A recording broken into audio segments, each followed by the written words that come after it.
गुरुमुखो, महापुरुष परमार्थ पथ पर चलते हुए जन जन में जागृति उत्पन्न करने के उद्देश्य से हर समय तत्पर रहते हैं।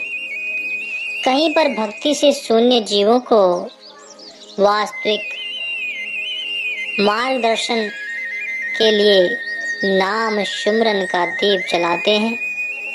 सत्संग के प्रभाव से नव चेतना का संचार हृदयों में भरते हैं। कहीं कहीं पर अपने पुरातन संस्कारी जीवों को भेजकर अमर सत्यता का संदेश सुनाते हुए पुनः स्वयं नव उत्साह एवं नई स्फूर्ति से इस मग पर दृढ़ रहने का संचालन करते हैं। ऐसी दिव्यता के मार्ग में चलते हुए वे सब शाश्वत आनंद, परम सुख एवं शांति में जीवन को संसार में व्यतीत करते हुए जीवन सफल कर लेते हैं। श्री परमहंस दयाल जी ने तेरी बन्नू लक्की मरवत में ऐसा भक्ति का प्रवाह चलाया कि संस्कारी रूहों को सेवा, नाम सुमरन का अमृत रस पिलाया कि उनके जीवन में अद्भुत आनंद समा गया।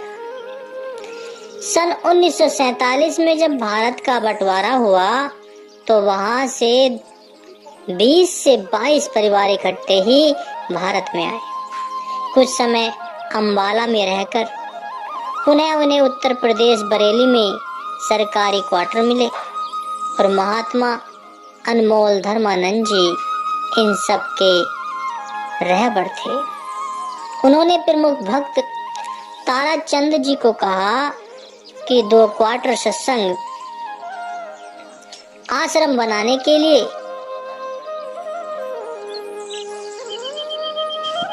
अलाउंस करा दो। भक्त जी ने शीघ्र ही लकड़ी का सिंहासन बनवाकर श्री सतगुरुदेव जी महाराज जी, श्री तृतीय पातशाही जी की श्री मूर्ति विराजमान कर प्रेमी गुरुमुखों के लिए आत्म आनंद पाने और भक्ति रस से जीवन को सरसाने का अति उत्तम साधन पा लिया। एक और जहां पाकिस्तान से आए हुए लोगों की ऐसी स्थिति थी कि वे व्याकुल, अशांत और परेशान रहकर समय बिता रहे थे, दूसरी ओर यहाँ पर ये सब गुरुमुख परिवार मानो हर समय एक अलौकिक सुख और आनंद की अनुभूति करते हुए प्रसन्नता के सागर में झूम रहे थे। बच्चे, बूढ़े, वृद्ध और जवान सभी आश्रम बनाने की सेवा में लगे हुए थे। सांसारिक कार्य व्यवहार को पूरा करते हुए आत्मिक संपदा से माला माल हो रहे थे। एक मील की दूरी पर पड़ी पीली मिट्टी जो सीमेंट के स्थान पर लगाई जा रही थी, वे पैदल चलकर वहां जाते और उसे उठाकर आश्रम के निर्माण कार्य के प्रयोग में लाते। उन्हीं दिनों मॉडल टाउन गुरुद्वारे में अमृतसर से एक ज्ञानी जी आए थे। उन्होंने संगत के बीच में कहा कि सेवा का सच्चा भाव देखना है तो साक्षात श्री आनंदपुर के सेवकों में देखो, कैसे स्त्री, पुरुष एवं बच्चे सब सेवा में लगे हुए हैं और अथाह खुशियां पा रहे हैं। इस प्रकार कुछ ही दिनों में वहां पर दोनों समय श्री आरती पूजा एवं सत्संग का कार्यक्रम आरंभ हो गया और यहाँ से जब प्रेमी परिवार श्री आनंदपुर में श्री दर्शन के लिए आने लगे तो श्री सतगुरुदेव महाराज श्री तृतीय पातशाही जी ने उनके सेवा भाव, प्रेम और अनन्य दृढ़ विश्वास को देखकर अत्यंत प्रसन्न होते और श्री मुख से वचन फरमाए कि ये सब पुरानी संस्कारी रूहें हैं जिनका श्री आनंदपुर दरबार से नाता जुड़ गया। समय पाकर यहाँ पर कुछ एक अन्य महात्मा जनों ने भी सत्संग आश्रम बना लिए और महात्मा अनमोल धर्मानंद जी के पश्चात महात्मा सुख सागरानंद जी एवं महात्मा अमर आत्मानंद जी के संरक्षण में सत्संग प्रभात चलने लगा। श्री सद्गुरुदेव महाराज जी, श्री षष्ठम पातशाही जी साधु वेश में ने 3-4 बार यहाँ पर कृपा की। अन्य महात्मा जन अर्थात महात्मा सद्गुरुदेव शिवानंद जी और महात्मा योग प्रकाशानंद जी और महात्मा ध्यान सागरानंद जी आदि किसी कार्यवश यहाँ आते तो इसी आश्रम में ही आकर ठहरते थे। कुछ समय पाकर यहाँ सत्संगी महात्मा जनों ने जनरल सत्संग आरंभ किया। जनरल सत्संग के प्रभाव से काफी संख्या में गुरुमुखों ने यहाँ पर परमार्थ लाभ उठाया। प्रेमी गुरुमुखों के मन में आंतरिक रूप से यह इच्छा लगी रहती कि श्री सद्गुरुदेव जी महाराज जी यहाँ पधार कर इस भूमि के भाग्य जगाएं। उस समय की परिस्थितियों के कारण वे श्री चरणों में विनय न कर पाते। आज वह शुद्ध दुर्लभ अवसर और हार्दिक अभिलाषा को पूर्ण करने वाला शुभ दिन आ गया, जबकि महात्मा अमर आत्मानंद जी और श्री संत नगर से खुशखबरी लेकर बरेली में पहुंचे। उन्होंने हर्षोल्लास से सुनाया कि हमारे प्राण प्यारे हृदय सम्राट महाप्रभु जी श्री सतगुरु दाता दयाल जी श्री पंचम पातशाही जी 7 मार्च को बरेली कृपा फरमा रहे। उस समय महात्मा आत्मदर्शानंद जी का एक आश्रम बरेली में था और संयोगवश महात्मा विचार अखंडानंद जी और महात्मा शब्द संतोषानंद जी भी किसी कार्यवश यहाँ आए हुए थे। सबने मिलकर महाप्रभु जी के स्वागत एवं सुव्यवस्था करने के लिए सहयोग दिया। शाहदाना कॉलोनी आश्रम से लगभग आधा किलोमीटर दूर बहुत बड़ा मैदान खाली था। उस पर लगभग 100 टेंट लगाकर श्री दर्शनों के लिए विशाल पंडाल तैयार किया। एक और ऊंचा सुंदर सिंहासन बनाया गया।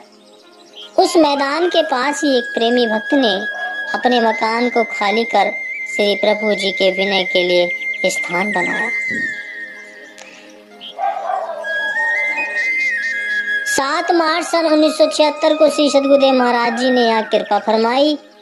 एक पिकअप में महाप्रभु जी के निजी सेवादार संत मंडली एवं कुछ भक्त जन भी साथ थे। हर्षोल्लास सहित दिल की गहराइयों से उड़कर जयकारे का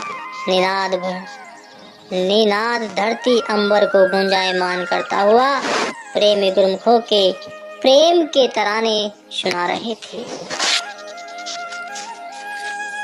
आपके मनोहरी तेजोमय स्वरूप को निहारने के लिए सबके हृदय में प्रेम का समुद्र ठाटे मार रहा था। आपने मधुर मुस्कान बखेरते हुए एक ही दृष्टि में सबको तृप्त कर दिया और आशीर्वाद देकर अपने कमरे में पहुंच गए। श्री सद्गुरुदेव महाराज जी के परम पावन श्री दर्शन रात्रि 9 बजे खुले। श्री वचन हुए, कुदरत ने इस जीव को मनुष्य देही प्रदान की है।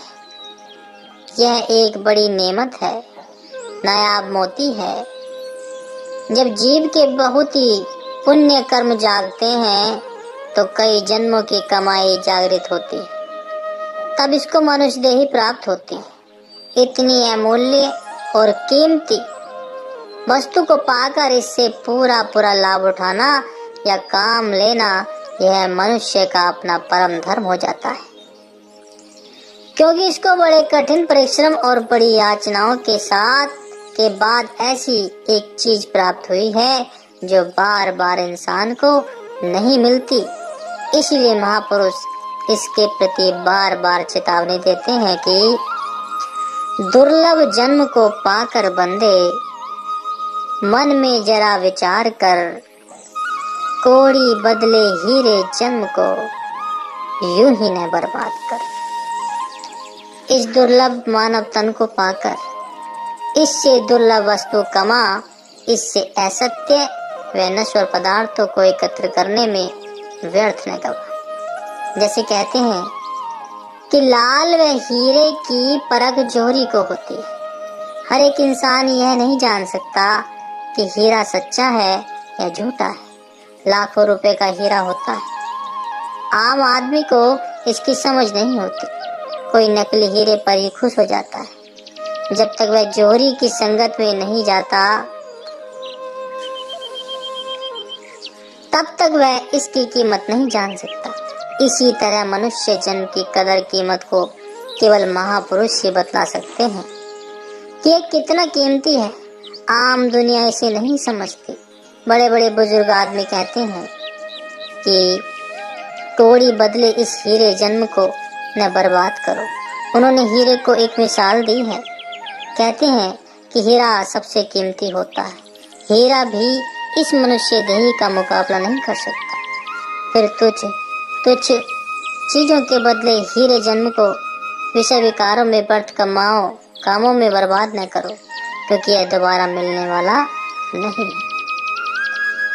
एक चीज कड़ी साधना, कड़ी मेहनत के बाद मिली हो, जब वह मिल जाए तो यदि उसका सही प्रयोग न कर सके, सही लाभ न उठा सके, तो जीव की कितनी नादानी है। इसलिए महापुरुष उसको चेतावनी देते हैं कि तेरे पास जो ऐसा दुर्लभ अनमोल हीरा है, उससे क्या काम ले रहा है। इसको पाकर तू वह कमाई कर जो तेरे साथ जाए और तुझे सुख दे सके। भक्ति वाली कमाई ही सच्ची व नेक कमाई है। भक्ति सुख का मूल है, भक्ति सुख की खान। जाके हृदय भक्ति बसे, पावे पद निर्वाण। कि भक्ति ही सब सुखों का और सब सुखों की प्रदान करने वाली है। जिसके हृदय में भक्ति का वास हो जाता है, वही मोक्ष पद को प्राप्त करता है। उसका आवागमन का चक्कर समाप्त हो जाता है। इसलिए इस जन्म को सकारात्मक करने के लिए मालिक की बंदगी करो, ताकि तुम्हारा यह जन्म भी सुख से बीते और परलोक भी सुहेला हो जाए।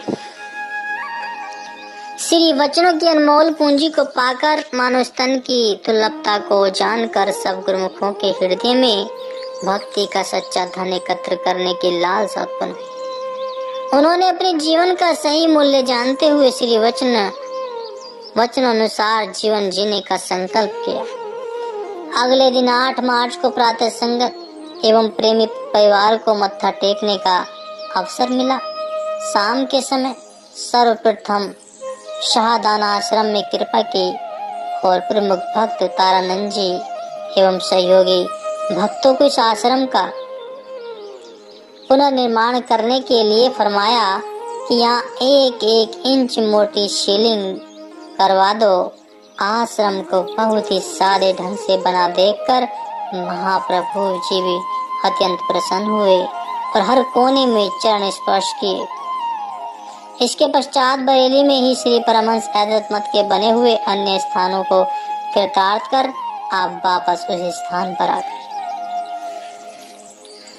9 मार्च प्रातः 4 बजे श्री सद्गुरुदेव महाराज जी श्री कार में विराजमान हुए।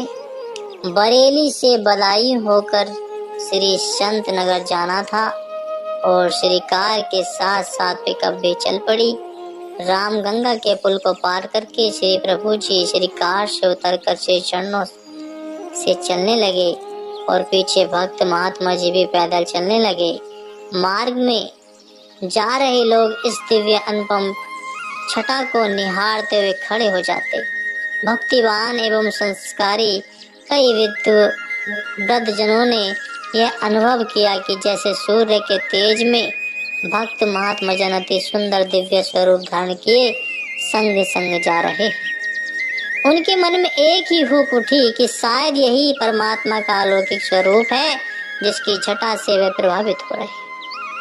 बदायूं पहुंचने से पहले मार्ग में सड़क के दोनों ओर फसल लगे खेत लहरा रहे थे। एक खेत में ट्यूबवेल चल रहा था। आपने श्री कार वहीं रुकवाई और मौज व संग आए महात्मा भक्तों को स्नान करने के लिए आज्ञा दी और स्वयं एक किनारे पर खड़े होकर दिव्य मुस्कुराहट का आलोक फैलाने लगे। कितने ही किसान हाथ जोड़कर इस अद्भुत दृश्य को देख रहे थे। आपने उन सब किसानों को पास बुलाकर प्रसाद दिया और सबको आशीर्वाद देकर श्री कार में विराजमान होकर बलायु से होते हुए श्री संत नगर की ओर प्रस्थान किया। बोलो जयकारा, बोल मेरे श्री गुरु महाराज की।